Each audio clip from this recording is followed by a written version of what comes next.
I've seen FCA impact coaches and athletes in some amazing ways this year.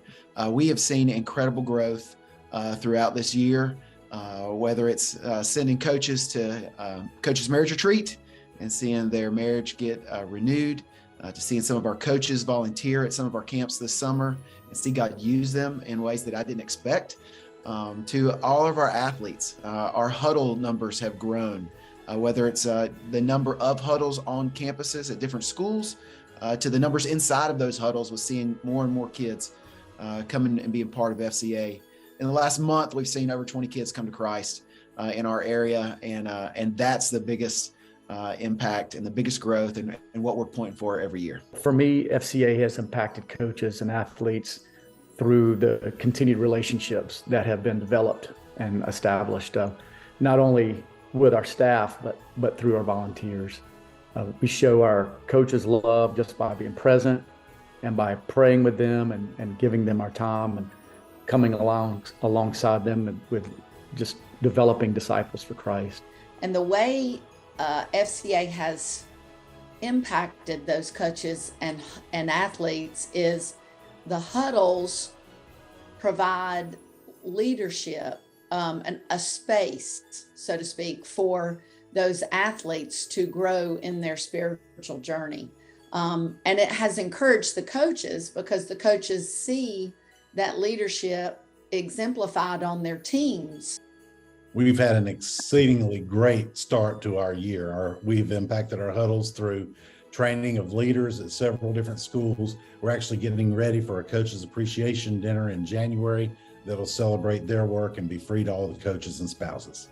FCA has impacted coaches and athletes through the various opportunities that have been given through morning student huddles, through team huddles, coach huddles. I've seen numerous amounts impacted through our camps, like leadership camp and coach camps. The impact is still there. And I just credit that to God's working. He'll work in and through us regardless of who the players are.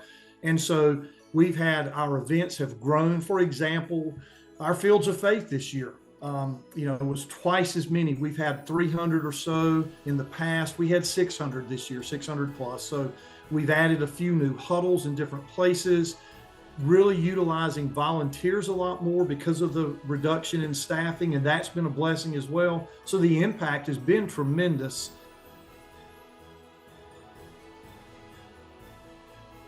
A highlight for me this year would be I did a girls FCA Bible study this summer at my house, and one of the girls had really been struggling. She did not believe in the Lord. Her mom did, her dad didn't, and I just sat down with her and just spoke the gospel with her and made sure that she made a decision on her own, and she became in a relationship with the Lord that day in my living room. So it just really stood out to me because just to see the way FCA impacted me to help her. Probably the highlight that I see with all our colleges, these huddles, is just two things: the willingness and the obedience in those athletes that want to step up and lead. It's just amazing. It's always a highlight to see God raise up those leaders. Here in Alamance County, honestly, the strength of our middle school huddles in the past is now impacting our high school huddles. So for example, there are a few high school huddles that have been really small, but still there, who now are just exploding because the kids from the middle school huddle are moving on up. And that's very exciting to me to kind of see that carry on. One situation that stood out for me was the presence and the testimony of two of our leaders from our area. One student leader from NCLA, Skylar, was able to share at the banquet that the Triad FCA just had. And Amber, one of the coaches from Glenn High School, shared a brief testimony too. I was just so proud of both of them and excited for their willingness to participate.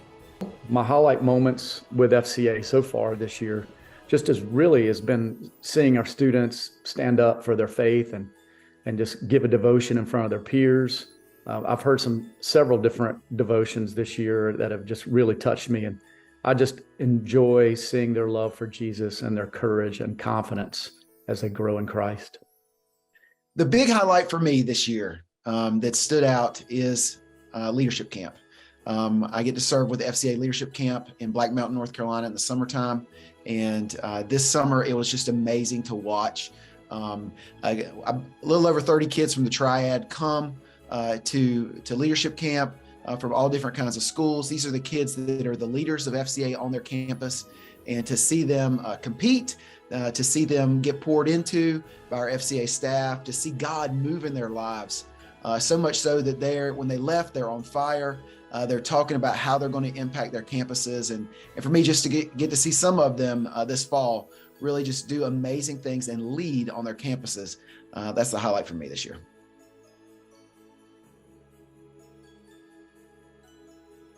I think Christmas has got more special for us through our grandchildren.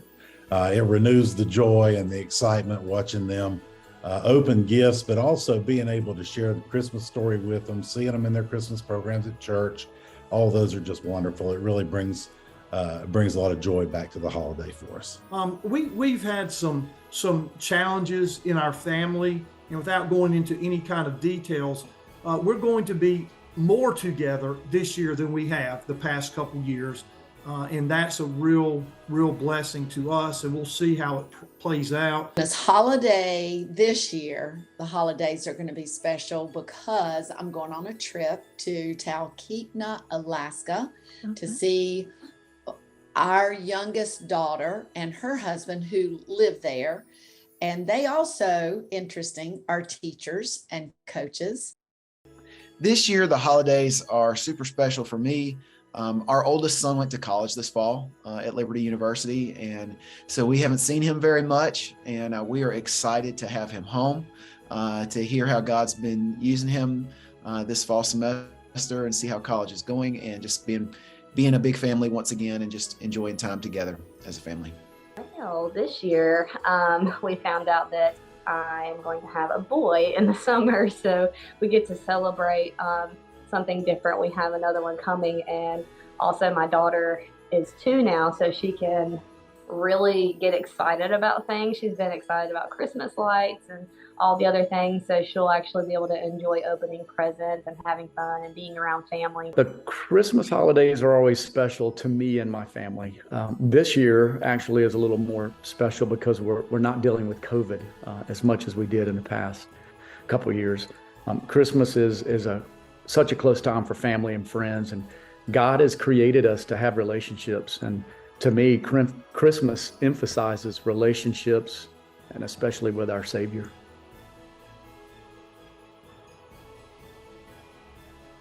What I would like for Christmas this year is when I am in Alaska, just to have fun in the snow.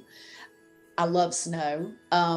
I know that may be a simple thing, but I just love snow. And I think we'll do some fun activities like cross country, snowmobile, hiking, those kind of things. Then I want a day spa when I return because my body will be needing it. I will be sore, I will be tired, but it will be a great time. So that is what I want for Christmas, a day spa treatment.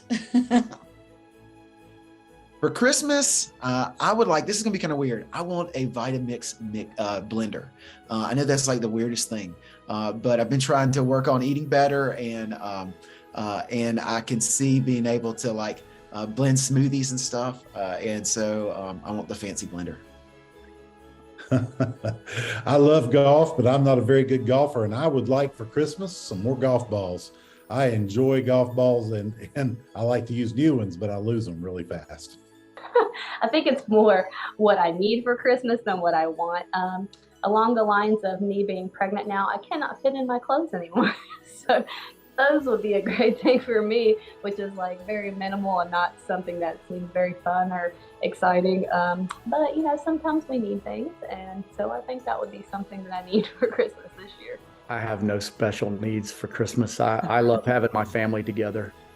So when my son comes home from Atlanta and my daughter comes up from South Carolina, that's what I'm looking forward to with our time with my wife and our children.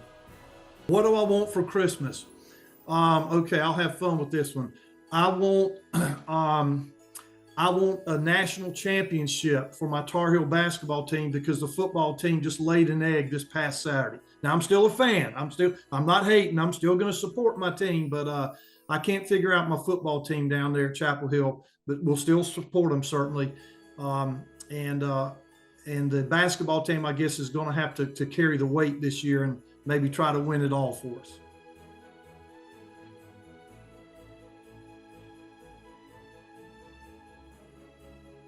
My prayer for 2023 is Matthew 9:38. We want to see more laborers in the harvest.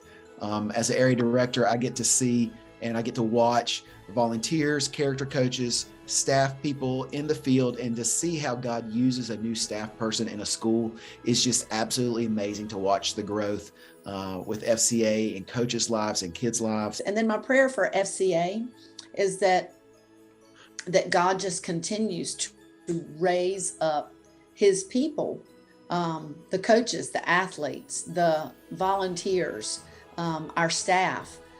My prayer for the new year is just more energy, renewed energy to serve FCA and to serve my church. They bring a great deal of joy to my life right now. Both of them do. My prayer is that God would bring some more help to me.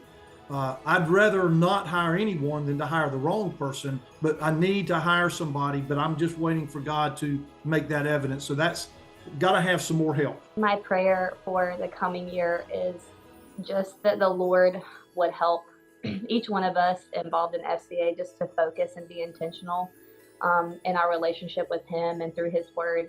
My prayer for the new year is really that God heals our country. We're in desperate need for God's people and his church to come together. I pray that he continues just to give me the wisdom and show me where I need to be and how I can continue to serve him.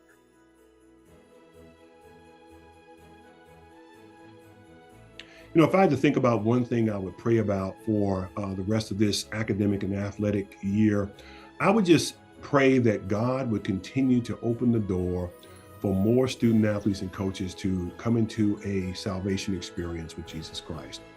From there, we can see that the skies will open and so many great things can happen because they've been willing to make that decision. And so we have to continue to stay vigilant as we go into the schools, as we share the faith.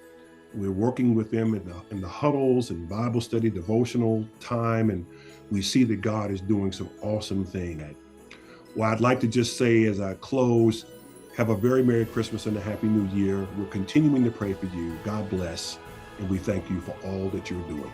Merry Christmas, everybody, and Happy New Year. Merry Christmas and Happy New Year. I want to wish you a Merry Christmas and a Happy New Year. Merry Christmas, Happy New Year to all. Merry Christmas, everyone.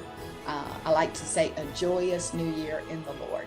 I want to wish each of you a Merry Christmas, and may you have the gift of faith and the blessing of hope and the peace of his love this Christmas and always.